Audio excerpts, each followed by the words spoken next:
Bonjour et bienvenue sur la chaîne de Nanto, le Gobelin Noob. Oui, c'est de l'excitation. Cette semaine, numéro 57, qu'est-ce qu'on découvre? Un troupeau de squig. Oh, j'aime quand le sachet fait autant de bruit. Pourquoi? Parce que ça veut dire qu'on a plein de figurines. En l'occurrence, on en a 12. Donc c'est top. Alors pourquoi 12? Parce qu'en fait, on a... Hop, je récupère tous les socles. C'est des socles de 25, hein, c'est des tout petits par contre. Mais c'est normal. En même temps, ce sont que des gobelins et des squigs, des petits squigs qui vont à la guerre pour mordre les chevilles de tout le monde. Comme d'habitude, on est sur une super sculpture. Comme d'hab.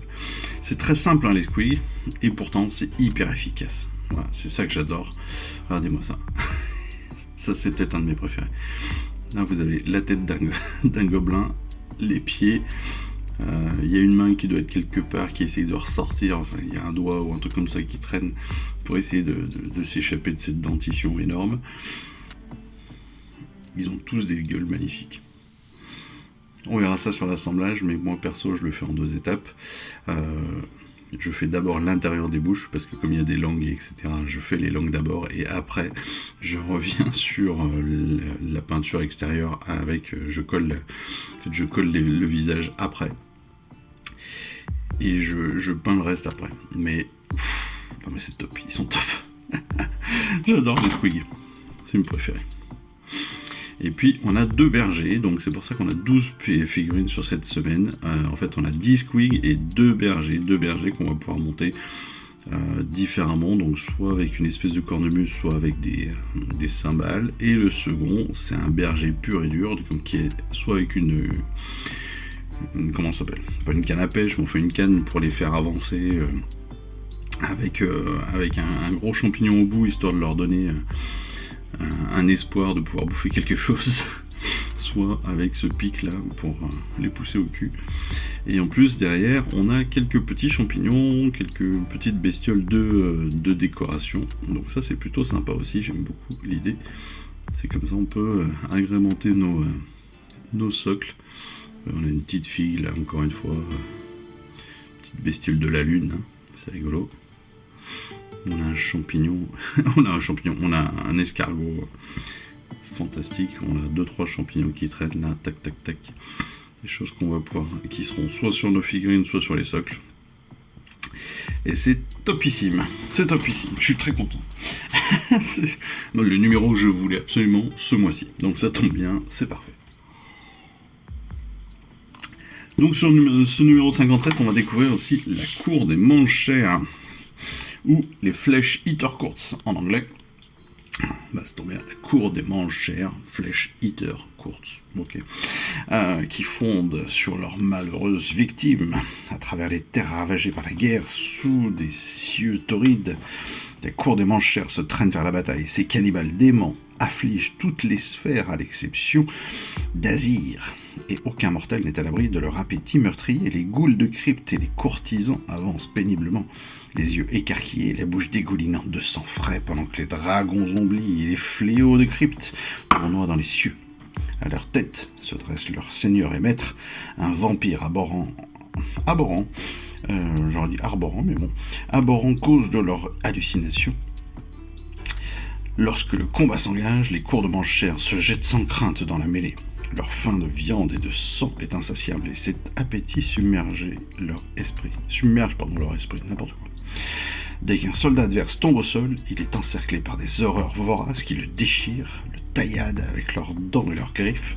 La gloutonnerie des manchères est si grande qu'à peine ont-ils mordu une proie hurlante, ils s'empressent d'arracher la peau de l'ennemi le plus proche.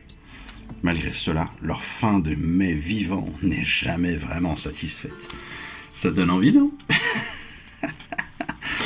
Voilà, donc clairement, on est sur des zombies, on est sur des vampires, des choses comme ça. Un truc qui donne vraiment envie, quoi. Des fiefs cannibales. Cavaïdol, Carne-sang, Cloquepeau, Mornefosse. Ouais, on est sur des persos qui donnent, qui donnent à être connus, hein, quoi, j'ai un peu envie de dire, hein, parce que voilà, ça c'est il faut en avoir comme ça dans ses amis, hein, j'ai l'impression. Et à côté de ça, voilà, les troupeaux de squig, on va pouvoir les personnaliser, leur donner vie. Les troupeaux de squig sont des tempêtes de mauvaises dents, de mauvaise haleine et de mauvaise humeur. Ils sont aiguillonnés par des grosses intrépides qui, au mépris de la prudence la plus élémentaire, ont décidé de dompter ces bestioles en guise de passe-temps. Vous voyez comme ça. Le berger qui leur met des petits coups de pique, histoire de les énerver un petit peu. Voilà ce que je disais. Il est magique celui-là. C'est un de mes préférés. Avec ceux comme ça qui ont des grosses dents ou lui qui baffe comme c'est pas permis. Je trouve absolument fantastique. C'est vraiment les squigs. Je crois qu'il n'y a pas mieux. C'est simple comme figurine, mais je trouve qu'il n'y a pas mieux comme figurine dans tout l'univers. Les squigs sont des créatures bizarres et capricieuses, il faut être sacrément motivé pour les capturer et les dompter. Une fois leur bête attrapée, les squigaliers, donc les bergers, et les boingrots, les chevauchent, essayant tant bien que mal de les orienter vers les lieux de combat.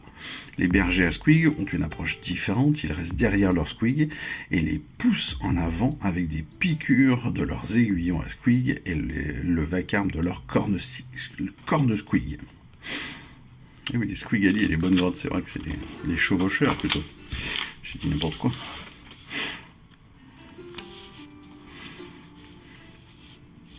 On va ensuite continuer à personnaliser notre univers, personnaliser nos figurines avec les champions de Shaiish, justement, ou Chiish. Enfin, j'ai souvent dit Chiish, moi, mais en fait c'est vrai que c'est Shaiish. Si on prend un peu plus l'accent et la prononciation à l'anglaise. Une procession hantée s'abat sur l'avant-garde des éternels de l'orage. Pour donner des origines, hein, évidemment, à nos unités, nos créatures ou nos héros de Shaiish. Ensuite, on verra l'assemblage de nos squigs directement dans la vidéo spécifique d'assemblage, de même que pour la peinture. Pour la peinture, vous verrez que eux, ils font ça assez simplement pour les squigs, c'est-à-dire que pour eux, ils sont rouges. Voilà. Les squigs sont traditionnellement de couleur rouge, mais je trouve que justement on peut passer outre cette obligation-là, et on peut se faire plaisir aussi sur les squigs. La preuve, sur les squigs géants, je leur remonte régulièrement.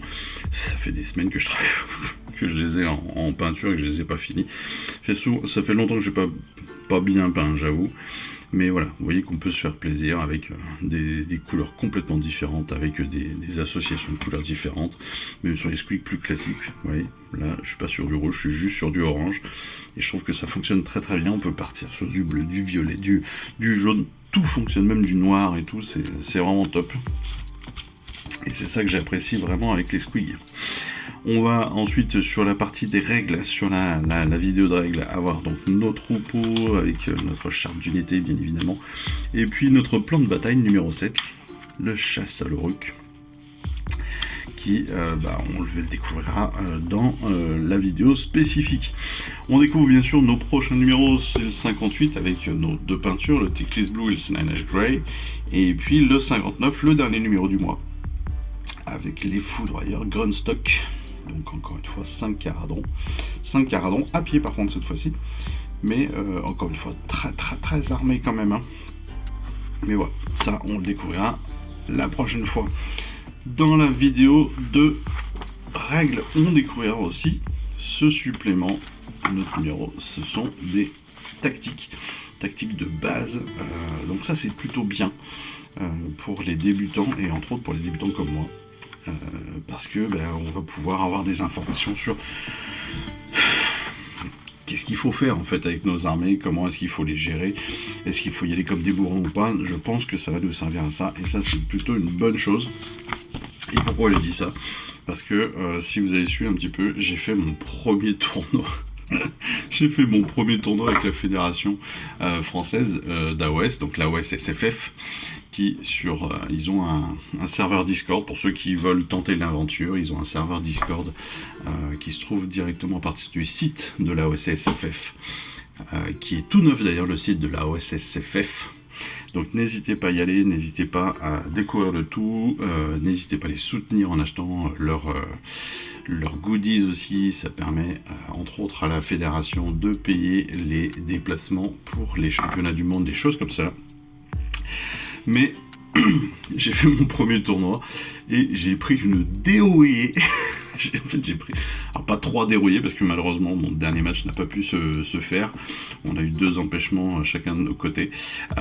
Mais sur les 2 premiers matchs que j'ai fait, qui se déroulent sur Tabletop Simulator, histoire de simplifier les choses, et bien j'ai pris une dérouillée sur mes 2 premiers matchs, c'était impressionnant. C'est là où on voit vraiment l'importance de jouer à ce jeu pour justement acquérir de l'expérience, pour acquérir de l'information, des idées, de la capacité tout simplement à réagir, parce que très honnêtement j'étais à milieu de penser que j'étais aussi faible. Voilà, faut être très clair. J'ai été nul, que ce soit dans le déploiement, dans mes mouvements, dans mes tactiques d'attaque, etc. J'ai été nul. C'était magnifique. Donc, il y a quasiment un tournoi tous les mois avec la OSSFF sur Tabletop Simulator, donc sur TTS. Donc n'hésitez pas, si ça vous intéresse, à vous inscrire et à participer. Tabletop Simulator, c'est une 20aine d'euros sur Steam. Et après, tout ce qui est utile pour jouer est trouvable gratuitement. Donc ça, c'est très cool. Les tables, c'est magnifique. Les figurines, c'est très facile à utiliser. Tabletop Simulator, c'est très facile à utiliser. D'ailleurs, si un jour ça vous intéresse, vous le dites en commentaire. Et puis, on fera peut-être une vidéo pour découvrir ça. Mais voilà, sachez que c'est très simple. Vous pouvez trouver très facilement des tutoriels sur internet pour utiliser Tabletop Simulator. C'est ce que j'ai fait moi personnellement. Et puis de toute façon, vos adversaires sont super sympas, hyper patients, très à l'écoute. Donc ça c'est plutôt cool. Et pour des débutants comme moi, eh bien j'ai été très très bien accueilli. C'était très très très sympa et je les remercie encore. Que ce soit Quentin, deux Quentin d'ailleurs j'ai eu. Et enfin tous les adversaires que j'ai eu étaient vraiment cool. Et je les remercie encore. C'était vraiment super sympa de jouer contre eux. Et j'hésiterai pas à me réinscrire, sachant que le prochain débute en fin de semaine si je me trompe. Non, il a débuté, bien sûr, il a débuté le 19, c'est l'empoignade numéro 4, je crois qu'il a débuté le 19 avril, donc il a débuté, et c'est des tournois qui peuvent se jouer, enfin, il joue ça sur 3, 4 semaines, l'idée c'est une partie par semaine, donc en plus c'est assez cool, c'est chacun se met d'accord avec son adversaire pour jouer quand on a le temps. Ça c'est très sympa à faire, il n'y a pas de pression, et voilà, donc là il y a à peu près il y a entre 20 et 30 participants chaque mois apparemment, donc c'est plutôt cool, ça vient de toute la France, il y a je pense tous les niveaux, il y a des très très bons, il y a des moyens, il y a des très très nuls comme moi, donc en plus il y a moyen de vraiment se faire plaisir et puis de progresser petit à petit quoi. Donc voilà, n'hésitez pas. Je vous le dis, ça peut être une très très bonne occasion, surtout pour les personnes comme moi qui n'ont pas forcément d'adversaires réguliers. Et bien c'est une très bonne chose de pouvoir jouer. Par contre, on joue en V4, ça. Mais bon, les règles de V4 sont accessibles directement sur Warhammer Community, donc n'hésitez pas aussi à aller les chercher. Enfin bon voilà, c'était la petite précision de la semaine. Et c'est pour ça que cette tactique-là, c'est vraiment des choses importantes à lire et importantes à découvrir si vous voulez un petit peu progresser. Voilà, c'est tout pour cette semaine. Avec ce plein de figurines magnifiques. C'est n'importe quoi. Enfin bon, allez, en attendant la prochaine semaine, moi je vous embrasse. Je vous souhaite à tous une excellente fin de semaine justement. Et puis je vous dis à très vite pour nos vidéos d'assemblage, de peinture et de règles. Et puis en attendant tout ça, je vous dis à très vite. Allez, je vous embrasse. Ciao, bye bye. Je vous remercie d'avoir suivi cette vidéo. Si ça vous a plu, eh bien abonnez-vous, lâchez un petit like et un commentaire et suivez-moi sur Instagram où je poste régulièrement des photos de mes dernières réalisations et dernières peintures. Et puis comme il est maintenant de tradition sur la chaîne, je vous souhaite une excellente fin de journée et surtout, lisez bien, collectionnez bien, assemblez bien, peignez bien et jouez bien. Allez, je vous embrasse et puis je vous dis à très vite. Allez, ciao, bye bye.